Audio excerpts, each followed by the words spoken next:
बाबा भूमन शाह देव महाराज की जय। जगत गुरु श्री चंद्र भगवान की जय। सच्चिदानंद भगवान की जय। सभी को सप्रेम हरिओम।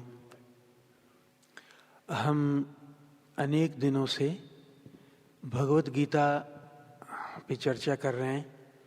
8-10 दिन हमने कर्मयोग पे चर्चा की और अब कुछ दिन से जो भगवत गीता के कुछ श्लोकों का मैंने संकलन किया था, उसमें से द्वितीय अध्याय जिसमें भगवान और परम सत्य के स्वरूप पे भगवान ने अपने मुख से बोला है, उस पे हम विचार कर रहे हैं कि सत्य का स्वरूप क्या है, सत्य के कितने मुख होते हैं, सत्य अनेक प्रकार से अनंत प्रकार से अपने को अभिव्यक्त कैसे करता है। तो उसमें भगवान ने बड़ी ही सुंदर गहरी सूक्ष्म भाषा में जो तत्व भाषा के परे है उसको बताने की चेष्टा की है। तो पहला श्लोक था उसका, ना सतो विद्यते भावो ना भावो विद्यते सतः उभयोरपि दृष्टो अंतस्त्वन्यस्तत्वदर्शिभिः। अर्थ है इसका, सत्य सदैव बना रहता है, हर परिस्थिति में, तीनों काल में। सत्य का कभी अभाव नहीं होता जो सत्य है।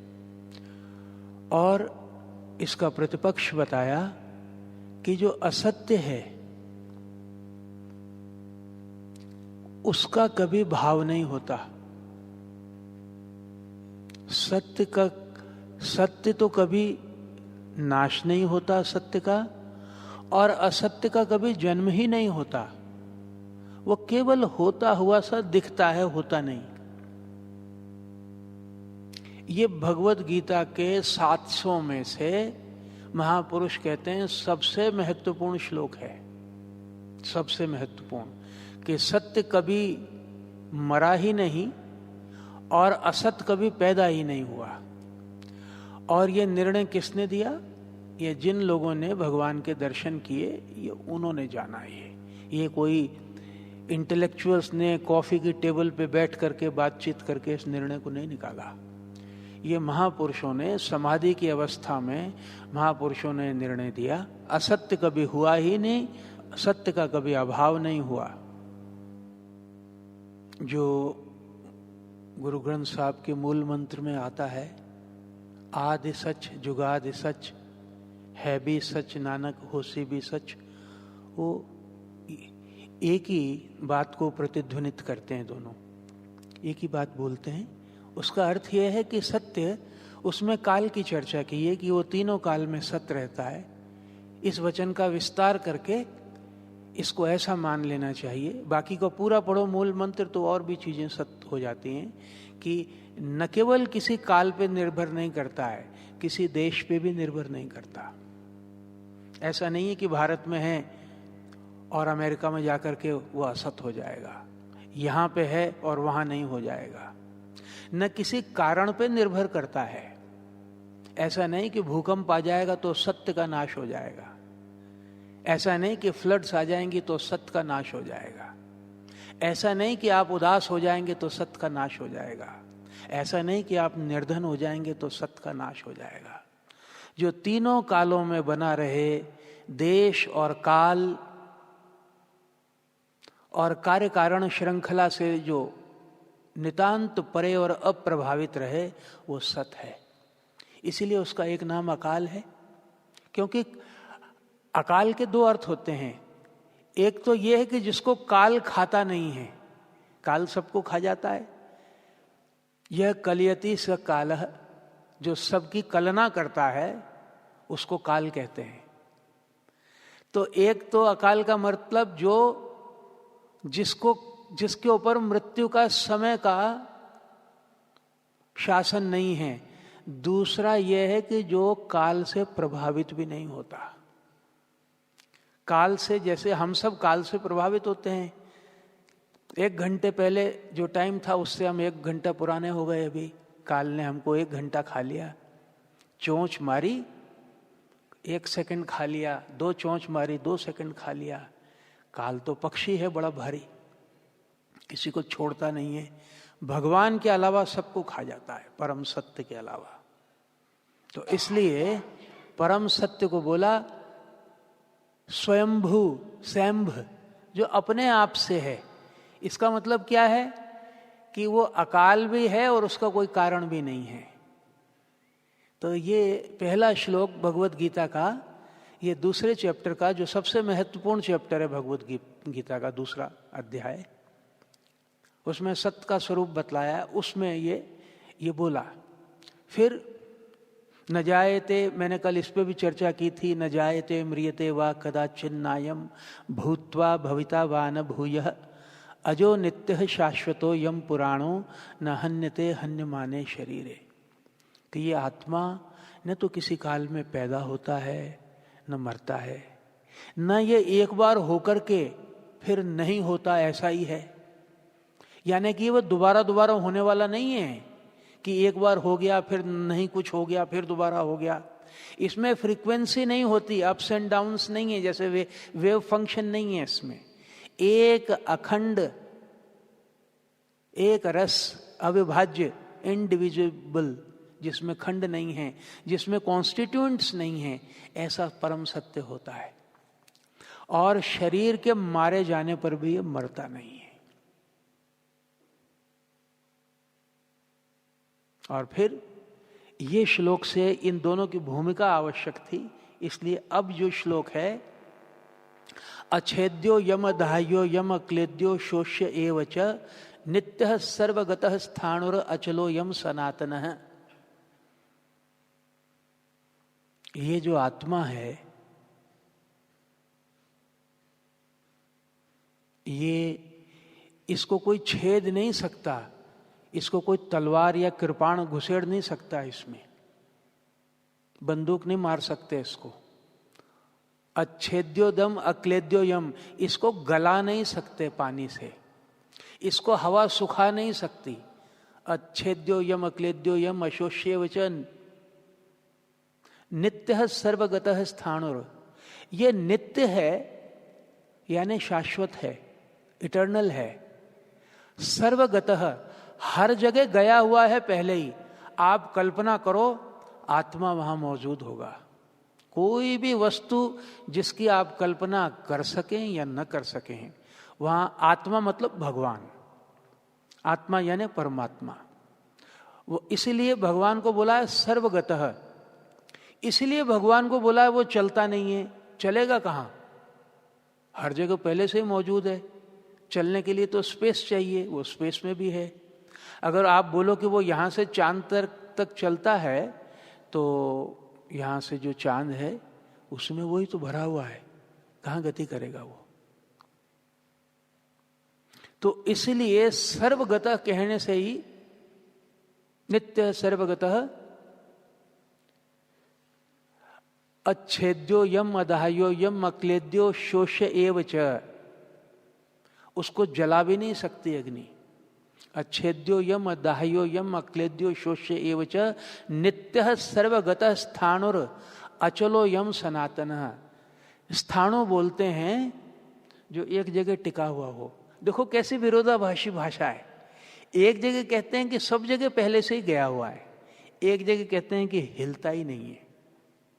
स्थाणुर, एक ही स्थान में टिक गया है। जैसे हिमालय पर्वत है एकदम स्थिर, स्थाणुर अचलो यम, हिलता नहीं है, अचल है। सनातन यानी हमेशा से बना हुआ है, आजकल का नहीं है, अत्यंत पुराना है, पुराने से भी पुराना है, इसलिए उसको आदि भी बोल देते हैं। तो ये लक्षण किसके हैं ये ध्यान रखिए।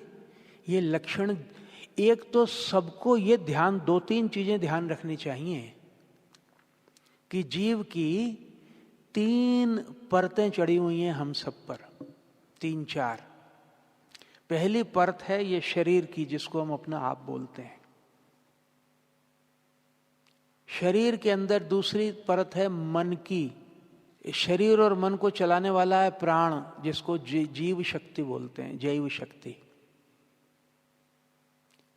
जो जीवात्मा होता है, मन में इंद्रियां भी आ गई, जीवात्मा का मतलब है कि जो वो जिस आत्म तत्व का मैंने अभी आपको जिक्र किया, वो उसको आप बुद्धि से नहीं जान सकते, उसको मन से नहीं जान सकते।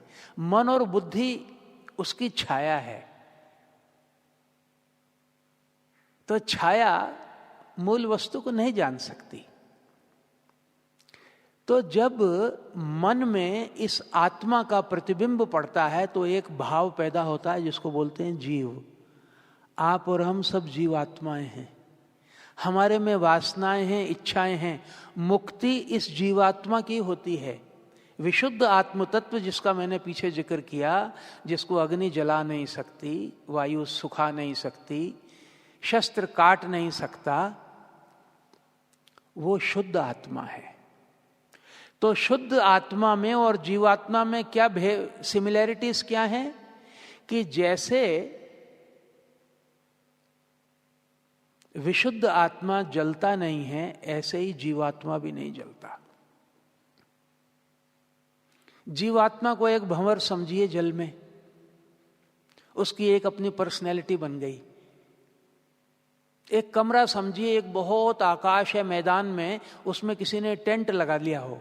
एक बहुत बड़ा करोड़ों मील लंबा चौड़ा एक मैदान है, उसमें किसी ने एक मकान बना लिया तो उसकी अपनी सत्ता बन गई।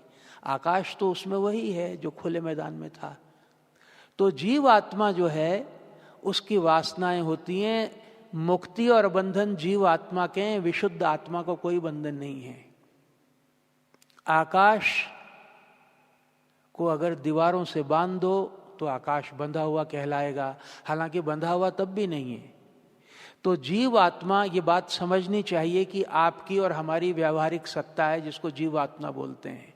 जीव आत्मा की आयु करोड़ों साल होती है। जब तक उसको अपने स्वरूप का ज्ञान नहीं हो जाता है, जब तक वो जन्म जन्म में धक्के खा के थक नहीं जाता, जब तक उसको अपने स्वरूप का अज्ञान बना रहता है, तब तक वो नित नूतन नई नई इच्छाएं वासनाएं करता है और भगवान उसको वो सारी चीज देते हैं जिसकी वो इच्छा करता है। गंदगी की इच्छा करते हैं तो गंदगी देते हैं, अच्छी इच्छा करता है तो अच्छी चीजें देते हैं। अमेरिका जाना चाहता है तो वहां भेजते हैं, विवाह करना चाहता है तो विवाह का सुविधा प्रदान करते हैं, सन्यासी बनना चाहता है तो सन्यासी बनाते हैं, जब कुछ नहीं चाहता तो अपना स्वरूप उसको दर्शन देते हैं। जब स्वरूप का ज्ञान होता है तो जीव आत्मा भंवर जो पहले से ही समुद्र में है, उसका भंवर का भाव समाप्त होकर के वो एक रस हो जाता है जल की जलाशय से। अगर अहंकार रूपी कमरे को तोड़ दिया जाए, उसकी दीवारों को, तो जो कमरे के अंदर का आकाश है वो बाहर के आकाश में मिल जाता है। तो जीव आत्मा के भी वही लक्षण हैं। तो भगवान ने इन श्लोकों में एक ही श्लोक में कहीं जीवात्मा के लक्षण कह दिए हैं, कहीं विशुद्ध आत्मा की। साधारणतया साधारण व्यक्ति को इस भेद का पता ही नहीं होता है कि जीव आत्मा और शुद्ध आत्मा में क्या भेद है। जीव अपने स्वरूप से दिव्य है, पर भगवान का अंश जो है, और भगवान से एक भी हो सकता है, भगवान की गोदी में भी बैठ सकता है, उनमें लीन भी हो सकता है। देखिए, जब तक नदियों को यह घमंड है कि हमारे अलग अलग नाम रहें, तब तक वो समुद्र में मिलती नहीं है, इधर उधर चक्कर काटती रहती हैं। समुद्र में मिल जाने पे गंगा जी का नाम गंगा जी नहीं रहता, समुद्र हो जाता है। जो नदियां हैं वो जीवात्माएं हैं, समुद्र परमात्मा है। सारी यात्रा अपने घर जाने की है, लेकिन जीवात्मा और परमात्मा का वो भी स्वरूप से दिव्य है। रामचरितमानस में तुलसीदास जी ने कहा, ईश्वर अंश जीव अविनाशी, चेतन अमल सहज सुख राशि, सो माया बस पर्यो गोसाई, बंध्यो कीर मरकट की न्याई। अर्थात कि जीव भी परमात्मा का ही अंश है, चेतन है। चेतन यानी अवेयर है। सच्चिदानंद रूप है, भगवान की तरह ही निर्मल है, चेतन अमल सहज सुख राशि। सहज यानी स्पॉन्टेनियस, एफर्टलेस, उसका स्वभाव है आनंद, परमात्मा की तरह जीव का भी। इसीलिए तो गुरबानी में बोला कि मन तो ज्योत स्वरूप है। मन तो जीवात्मा को बोलते हैं, लेकिन उसका मूल क्या है? वही विशुद्ध आत्म तत्व है। तो उसको उसकी याद दिलाई जाती है। सो माया बस परियो गोसाई, बंधियो कीर मरकट की नाई। लेकिन माया के कारण उस पर बंधन पड़ा, और जैसे बंदर बंध जाता है, बंदर मुट्ठी हाथ में डालता है चने निकालने के लिए, खुलती नहीं है, ऐसे ही अपने ही इच्छा से बंध गया है मानो। तो अच्छेद्यो यम अदाह्यो यम अक्लेद्यो शोष्य एवच नित्य सर्वगतः स्थाणुर अचलो यम सनातनः। ये सारे इसमें लक्षण विशुद्ध आत्म तत्व के हैं। तो मैंने बताया एक लेयर तो हमारी फिजिकल बॉडी है, ये जलाने से जल जाती है, ये बचती नहीं। ये भीगने से, पानी से भीग जाती है, वायु से सूखती है, शस्त्र से कट जाती है, इसकी मृत्यु होती है। इसकी मृत्यु होते ही इसमें से वासनाओं के सहित और इंद्रियों के सहित इसको उदान प्राण, पांच प्राण होते हैं, प्राण, समान, उदान, व्यान और अपान। तो उदान जो प्राण होता है, मृत्यु के समय मन अपनी सारी इंद्रियों को समेट करके वासनाओं की गठरी बना करके उसको स्वर्ग या नरक में ले जाता है उसके कर्मों के हिसाब से। फिर प्रकृति माता उसको नरक और स्वर्ग के बाद में दूसरा जन्म देती है। तो जो इन सब से परे, जो तो जीव तो यात्रा करता है जन्म जन्म तक। नवे मेले में आता है ना, जन्म जन्म भरमत फिरियो मिटियो न मन को त्रास। तो कौन भ्रमण कर रहा है? वो माया में बंधा हुआ जीव कर रहा है। विशुद्ध आत्मा न कहीं जाता है, मैंने बताया वो सर्वगत है, हर जगह है, वो न कहीं आता है न जाता है, न उसको बंधन है न मुक्ति है। तो हम जो, हमारा जो जीव भाव है वही यात्रा कर रहा है, और वो अनंत जन्मों से यात्रा कर रहा है, उससे बड़ा कोई टूरिस्ट नहीं है। हमने सबने, हम कभी वृक्ष बने हैं, पक्षी बने हैं, कभी मनुष्य बने हैं, देवता बने हैं। वासनाएं हमको जहां धकेलती हैं, हम उस लोक में यात्रा करके आते हैं। तो भगवान कहते हैं कि जो तेरा निज स्वरूप है सच्चा, वो तो कहीं ना आता है ना जाता है। सत्य, सनातन, अचल, अविनाशी, अच्युत, ऐसा स्वरूप है। वो हमारा अंतरतम स्वरूप है, अंतरतम स्वरूप है। ये मिडिल जीव भाव बीच में है। जीव की सत्ता भी आत्मा से ही है, अज्ञान की सत्ता भी आत्मा से है, ज्ञान की सत्ता भी आत्मा से है। सच्चिदानंद आत्मा से ही सारी सत्ताएं हैं। फिर बोला अगले श्लोक में, अव्यक्तो यम चिंत्यो यम अविकार्यो यम उच्यते तस्मादेवं विदित्वैनं नानुशोचितुम अर्हसि। कि वो आत्मा अव्यक्त है, मैनिफेस्ट नहीं है, उसको इंद्रियां नहीं जान सकती। अव्यक्तो यम अचिंत्यो यम, उसको मन से सोच नहीं सकते, इंद्रियों से देख नहीं सकते, स्पर्श नहीं कर सकते।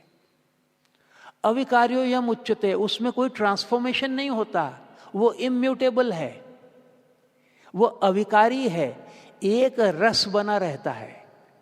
अव्यक्तो यम चिंत्यो यम अविकार्यो यम उच्यते, ऐसा कहते हैं। तस्मादेवं विदित्वैनं नानुशोचितुम अर्हसि। इसलिए अर्जुन, ऐसा समझ के तो शोक मत कर कि कौन लोग मरेगा और कौन नहीं मरेगा। तुम्हारी सबकी सत्ता अविनाशी है। अर्जुन का मखौल उड़ाते हुए भगवान ने उसको बोला था कि भाई तू थोड़े दिनों पहले तक तो तू था नहीं, थोड़े दिन बाद भी तू नहीं होगा, और बीच में थोड़े दिनों के लिए हो गया है, तो तू सत्य कहाँ से हुआ? सत्य की तो परिभाषा ही है कि जो हमेशा रहे।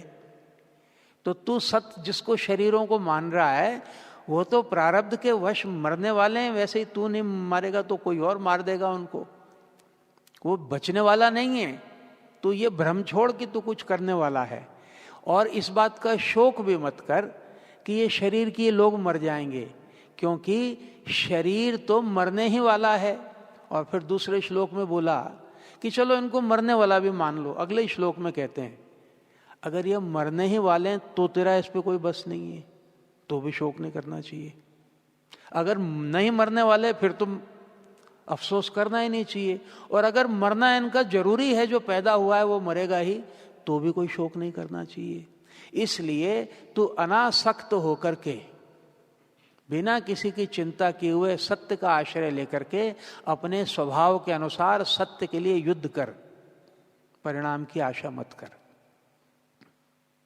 तो बोला अव्यक्तो यम अचिंत्यो यम अविकार्यो यम उच्यते तस्मादैवं विदित्वैनम नानुशोचितुम अर्हसि। इसलिए तू शोच करने के काबिल नहीं है, अफसोस करने के। तो ये अभी इन सारे श्लोकों में अभी तक भगवान अपने अनंत अवतार के यहां तक उतरे ही नहीं है, अवतार तत्व तक। अभी अपने शुद्ध निर्गुण निराकार, सबसे परे, अनिर्देश्य, अचिंत्य, अव्यक्त, जिसको कोई, देखो जी, आप जिसको अनुभव करते हो, अभी आप अपना अनुभव इंद्रियों से नहीं करते। अगर आपकी आंख चली जाए दोनों तो भी आपको अपना अनुभव होता रहेगा, मैं हूं। कान चले जाएं तो भी अनुभव होता रहेगा, पागल हो जाएं तो भी अपना अनुभव होता रहेगा। अपना अनुभव एज एन ऑब्जेक्टिव एक्सपीरियंस नहीं है। अपना अनुभव, उसको अनुभव भी कहना, उसको बोध कहना चाहिए। आत्मबोध देश और काल पे निर्भर नहीं करता, कार्य कारण पे भी निर्भर नहीं करता। अपना अनुभव तो अपने से ही होता है, उसमें सब्जेक्ट और ऑब्जेक्ट का फासला नहीं रहता। वही आत्म तत्व हम हैं, उसका अपरोक्ष अनुभव करना है। जैसे गुरुदेव ने बार बार बोला कि उसको किताबों से नहीं पढ़ना, उसका दर्शन करना है, उसमें प्रतिष्ठा करनी है, ताकि आप घोषणा करके कह सको हाँ हाँ मैं वही हूं, उसमें मेरे में कोई भेद नहीं है। अनुभव करके उसको बोल सकें। बोलिए सद्गुरुदेव महाराज की जय। बाबा भूमन शाह देव महाराज की जय। जगत गुरु श्री चंद्र भगवान की जय। सच्चिदानंद भगवान की जय।